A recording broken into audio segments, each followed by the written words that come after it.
لمبی امیدوں سے دور رہا کرو، یہ تمہارے پاس موجود نعمتوں کو حقیر بنا دیتی ہیں۔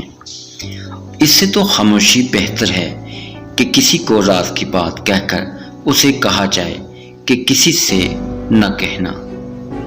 جب اندر کوئی دشمن نہ ہو تو باہر کے دشمن آپ کو نقصان نہیں پہنچا سکتے۔ اگر آپ اداس ہیں تو چھوٹے بچوں کے پاس جا کر بیٹھیں، ان کی شرارتیں دیکھیں۔ ایسا کرنے سے یقیناً آپ کو اپنا بچپن یاد آ جائے گا اور آپ کے چہرے پر مسکراہٹ آ جائے گی۔